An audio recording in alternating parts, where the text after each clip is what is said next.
اعوذ باللہ من الشیطان الرجیم بسم اللہ الرحمن الرحیم۔ جیسا کہ آپ لوگ جانتے ہیں، آج کا ہمارا topic history of common law ہے۔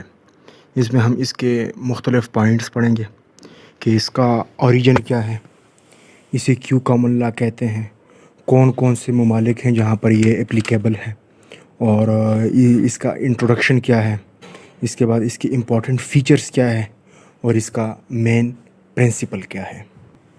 سب سے پہلے یہ کہ common law is also known as Anglo American law. اس کو اینگلو امریکن لا بھی کہتے ہیں، اس کو کیس لا بھی کہتے ہیں، اس کو نان اسٹیچوٹری لا بھی کہتے ہیں، اور اس کو پریسیڈنٹ بھی کہتے ہیں۔ یہ جو الفاظ ہیں، اگر یہ کہیں پہ استعمال ہو تو اس کا مطلب ہے کہ یہ کامن لا کو بتانے کے لیے استعمال کیے گئے ہیں۔ اس کے بعد سیکنڈ پوائنٹ ہے، وہ ہے کامن لا کا اوریجن۔ اس کا اوریجن تو انتہائی ہی معقول ہے اور انتہائی ہی آسان ہے کہ یہ ایسی لا ہے جس کو ڈیرائیو کیا گیا ہے کسٹم سے اور جوڈیشل پریسیڈنٹ سے۔ اچھا، اور اس میں اسٹیچوٹ کا جو مین مقصد ہوتا ہے، وہ اسٹیچوٹ تو جس طرح کہ ہم جانتے ہیں کہ لا میکرز بناتے ہیں، تو اس میں شروع سے یہ کبھی بھی اس طرح نہیں ہوا کہ کسی 2-3 اشخاص نے یا 7-8 اشخاص نے یہ قانون بنایا ہو، بلکہ اس کے برعکس یہ کسٹم اور جوڈیشل پریسیڈنٹ سے بنا ہے۔ کہ اس کو کامن لا کیوں کہا جاتا ہے؟ اس کو کامن لا اس لیے، اس کا جو نام ہے وہ اس لیے پڑا ہے کیونکہ یہ ہر کنگ کورٹ میں استعمال ہوتا تھا، یہ قانون اکراس دی انگلینڈ۔ اور دوسری یہ بات کہ اس کے لفظ سے ہی کامن، کیونکہ یہ کامن پیپل کے کسٹم سے بنا ہے۔ اور یہ تقریباً جب نارمن نے فتح کیا انگلینڈ کو، یہ 1060 کے بعد ہی یہ نام اس کو پڑا ہے، اور اس میں پھر مختلف قسم کی ادوار بھی شامل ہیں اس میں۔ پھر اس کا اگلا پوائنٹ آتا ہے کہ اس کی مین جو انٹروڈکشن یا مین اس کا ڈیفینیشن ہو، تو وہ میں انگلش میں دہرا دیتا ہوں کہ common law is a body of unwritten laws based on legal precedents established by the court. Common law influences the decision-making process in unusual cases where the outcome cannot be determined based on existing statutes or written rules of law. اس میں یہ بات ہے کہ یہ unwritten ہے۔ unwritten کا یہاں پر ہرگز بھی مطلب نہیں ہے کہ وہ لکھا نہیں گیا۔ یہ میں ابھی آگے امپورٹنٹ فیچرز میں یہ پوائنٹ آپ لوگوں کو کلیئر ہو جائے گا۔ اس میں یہ پریسیڈنٹ کی بات کی گئی ہے، لیگل پریسیڈنٹ کی، اور اس کے ساتھ ساتھ یہ جو مین بات ہے کہ can not be determined based on existing statute اور written rules of law, unusual cases, decision making process in unusual cases.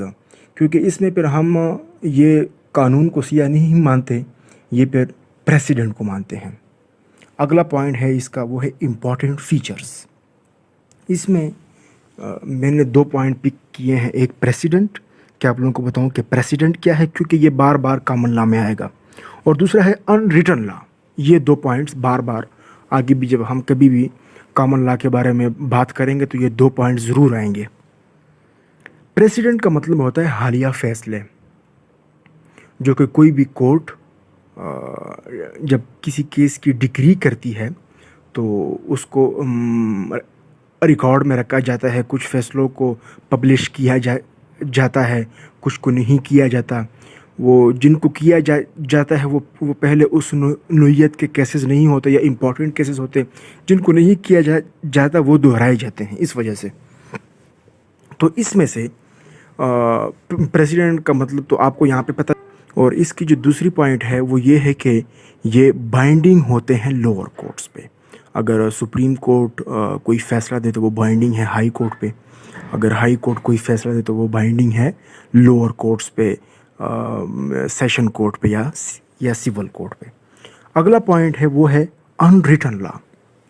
اس کو اگر آسان الفاظ میں بتایا جائے تو ان ریٹن لا کا مطلب ہے ان کوڈیفائڈ لا۔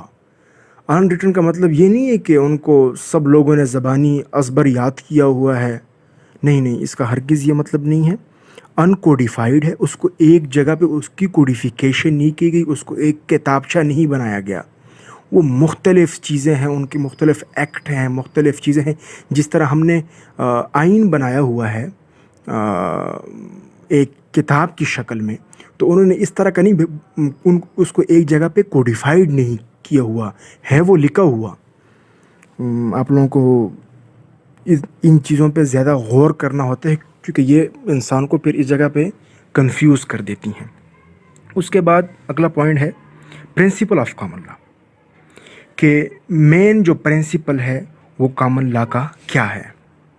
اس کا جو مین پرنسپل ہے، جو سول لا کو اور اس میں جو مین ڈیفرنس ہے، اور بھی بہت سے ڈیفرنس ہے، لیکن جو مین ڈیفرنس ہے وہ پریسیڈنٹ کا ہے، حالیہ فیصلے، کہ اس میں وہ ضروری بائنڈنگ ہے اسی کورٹ کی جورسڈکشن میں. یہ اس کا مین کور پرنسپل ہے. اس کے بعد جو آخری پوائنٹ ہے کہ کون کون سے ممالک میں کامن لا پریکٹس کیا جاتا ہے، وہ ہے اس کے لیے اگر میں آپ کو آسان سا فارمولہ بتاؤں تو وہ ممالک جو برٹش رول کے انڈر رہ چکے ہیں ان میں کامن لا ہے. لیکن پھر یہاں پہ وہی بات آتی ہے کہ وہ same to same common law نہیں ہے.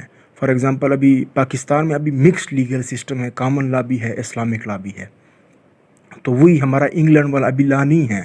کچھ لوگ یہ سمجھتے ہیں کہ ہم وہی سیم ٹو سیم لا ہے. نہیں، بہت سی چیزیں اس میں چینج ہو چکی ہیں 1947 سے لے کے، اور بہت سی ابھی ہونی بھی ہیں. اور بہت سے ممالک نے ابھی وہ صرف نام کے کامن لا کنٹریز ہیں، لیکن وہ ہیں کامن لا. اس میں کینیڈا آتا ہے، یو کے خود آتا ہے، انڈیا ہے، بنگلہ دیش ہے، پاکستان ہے، ہانگ کانگ ہے، آئرلینڈ ہے، ساؤتھ افریقہ ہے، آسٹریلیا ہے، نیوزی لینڈ ہے. اس کے علاوہ کچھ اور بھی ممالک ہیں، لیکن وہ یہ ممالک ہیں جن کے ساتھ ابھی بھی ان میں اکثر چیزیں کامن لا کی شامل ہیں. امید ہے کہ آپ کو ویڈیو پسند آ گئی ہوگی. بس آپ ہمیں ضرور فیڈ بیک دیں اس کے بارے میں کہ ہم کون کون سے مزید ٹاپک کو کلیئر کریں، اور انشاءاللہ ہمارا اگلا ٹاپک سول لا کے متعلق ہوگا.